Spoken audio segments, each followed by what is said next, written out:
So, hi there, welcome to lesson 6, module 6. What a journey. So, we are now building on that, all the principles we have heard in the previous lesson where we were introduced to the merge command. Okay, so we will be looking at a couple of things here. So, this table is what I want you to study carefully. We have been here before. So we have class 3 members. So this is just a school. Let me give some context so it helps you to understand. It's a school where we have different classes. Let's say class 1 to 5, you know. And how you know is you see P3 means P1, the first two characters of the PID just tells you the class. So P1 is class 1, P2 is class 2, P3 is class 3, P4 class 4, and P5 class 5. So the whole idea is that there are classes, and levels, or you call it level 5 or grade 5, whatever you call it in school. Now, these guys go for clubs, but the club people who come from for the science club come from different classes. So the goal is to find out those who belong to both class 3 members and science members. Now remember the and or statement. So we're coming back to it. We had that in the first two modules of this series. So the goal is to find out those of them who belong to both classes. So take a look, you can pause the video, take a look and find out those who belong to both classes. Okay, so let me help you by just highlighting that PID because PID is what is interesting. Now, if we try to look at the ones that are connected, P302 is connected and P304 is connected, P307 and P310. So those are the ones that we find in both. Now, class 3 on my left is what we call masters, assuming it was loaded into Stata first. But the using is pulled outside of the immediate Stata environment. Usually, we are referencing a file where science members are. Now, having done that, let's now split and have an understanding. So, there are people in the middle. The guys in the middle are in both class 3 and science members. Now, there are some people who are class 3 members, but they're not in the science club. And there are some people who are in the science club, but they're not in class 3. So, those who are in class 3 but not in science are the ones we call the master data. And then how you identify them when you do your merge is underscore merge equals to 1. The same thing with those who are in science, assuming that, like I told you, you loaded class 3 first. Please note that. So those who are in science are the using data, and it's always noted with underscore merge double equals to 3. Then the one in the middle, underscore merge double equals to 3, are those who are in both groups. So please, if you need to pause to and go back to module 5 and watch again or check your notes, because this whole connection will help us with counting and checking for inconsistency in data, especially as it relates to merge and append command. So go back, you may have to go back right now, go and refresh, do a quick refresher in module 5. So let's move on and note a few points here. So we have mentioned that we are looking at students that are in both classes, the AND command. Don't forget logic. We told you OR is wider, but AND is really narrow. And maybe you can try the OR now. I try to, encourage everyone. See how many you get if you did OR. Now, look closely. If you rewind a bit, let me go back one step a bit. You would see that one more step again. You will see that here P032 is mark, but P033 302 is Marcos. And this is happening and it's normal.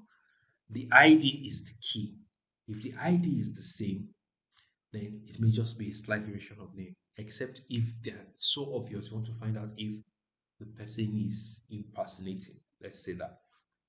So there was Mark here, just to show you again. And then here there was Marcos, but they share the same number.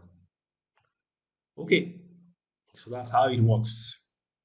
We've split it into three parts: those that are in both, those that are in one class, three members alone, science member alone, and those who are in both right in the middle.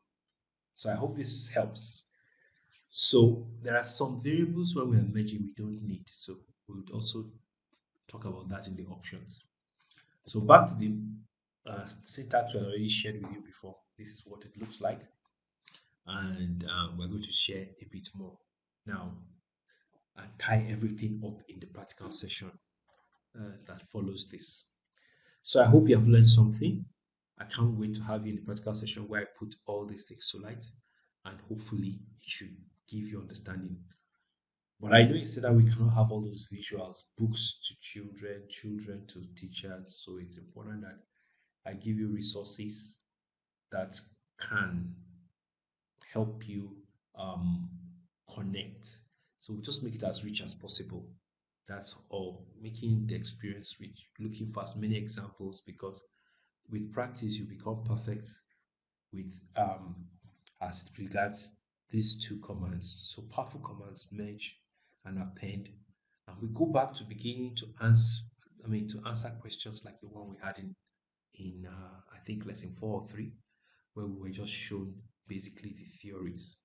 So I hope this helps and see you in the practical session shortly. So hi there, welcome to lesson 6. Now we are taking it a bit deeper, going to deeper waters. We had a perfect merge in the last tutorial, and we found it here, where everything just merged perfectly. So we want to, let's just run it again. This was the last place we stopped. We had a perfect merge. All the 240 um, observations were able to match from the appended side. Recollect that we have 120 current names, and all the 120 were found to have merged with the 240. Now we just want to introduce a little twist here.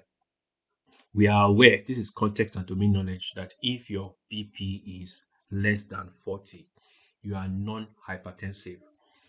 So let's assume that your client wants the hypertensive ones. So what we do is we'll go back here.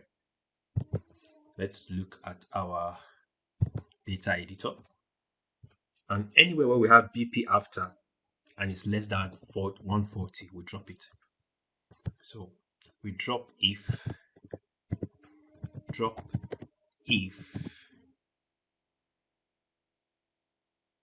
BP after is less than 140. Hypertension is when you're 140 and above. So we don't want the non-hypertensive patients.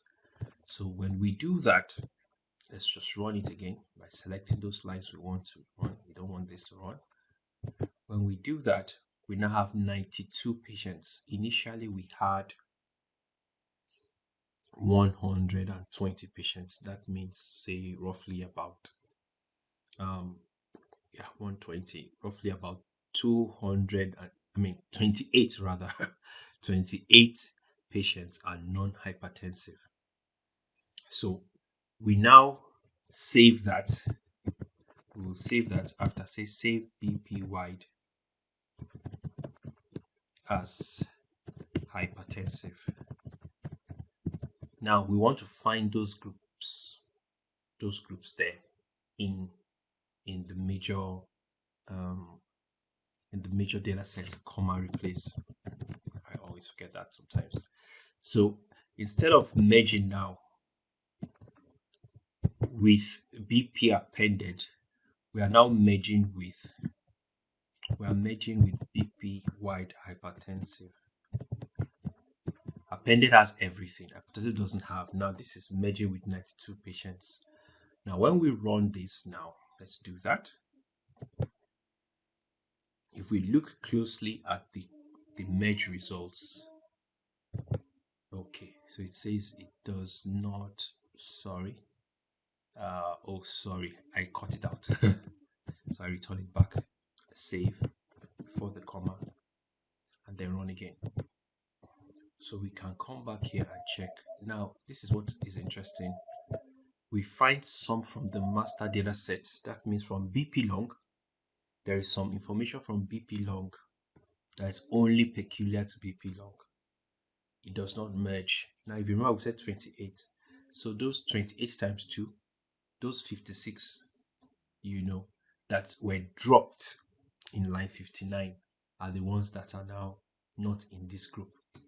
So it's very possible, if you remember with the science tutorial we just did now, science tutorial class, we can find out the differences, that this 184 match perfectly, but 156 can only be found here. I mean, sorry, 56 can be found here. And if you remember very well, this had two number ones, two number twos. So if we scroll up, let's see if we can find some that belong to that group. So you see, this person's hypertension is less than 140, especially after. So he's missing in the group. You can't get his group number because it's not in the list that came from BP wide hypertensive. So you can't get his group number, and that's why I say master only. It can only be found in BP long, but cannot be found in BP wide hypertensive. Sorry, that hypertensive is not spelled well. Permit me, hypertensive. So I switched it the other way around. So just to correct that spelling mistake. So basically, that's how it works. So you don't always have a perfect merge. You don't always have a perfect merge, and you have to take note of that, and you have to understand why.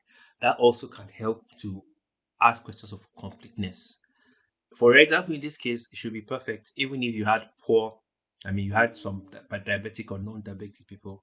You should be able to just get the group names for these people into this place, and then you can drop the hypertensive ones later. Now, when we start doing it in advanced level, I'm sure you'll be able to get it, but we just need to start with the fundamentals. I'm very particular about the fundamentals. When you are very mature and you can take a little bit on, we will add more layers. So basically, merges are not always perfect. That's what I want to establish. But when they are not perfect, you still need to investigate for completeness to check why they are not perfect. What's the context? Sometimes you're expecting an imperfect merge. That's truth. And sometimes you are worried. So, for example, if we had parents' data and children's data, you would not be worried that some parents don't have children. But usually, children should have parents. How did they come into the world? Do you understand? They must have some biological parents. But a biological man or woman may not have an offspring. So these are kind of things that we look at, and that's why we look at context when we're looking at completeness and all this stuff. So I hope this helps. Just pay attention to the context. I keep shouting the word context, context, context, domain knowledge, domain knowledge. It's very important to know what your client wants, and it's very important that you know as much as possible. For example, now maybe you have learned something new. Someone is very, very hypertensive if his BP is above 140. So that's it basically from my end on this side. We are now going into practical sessions where we try to stretch ourselves a bit more and learn a bit more about some of the things we have done here. So till I meet you in the next lesson, please keep practicing, please tweaking things. Maybe in your own data set, you want the non-hypertensive clients, check what the difference is, try and understand what the numbers mean, and build your confidence in Stata. I want to see you at the top, and I'll also see you in the next video. Bye bye for now.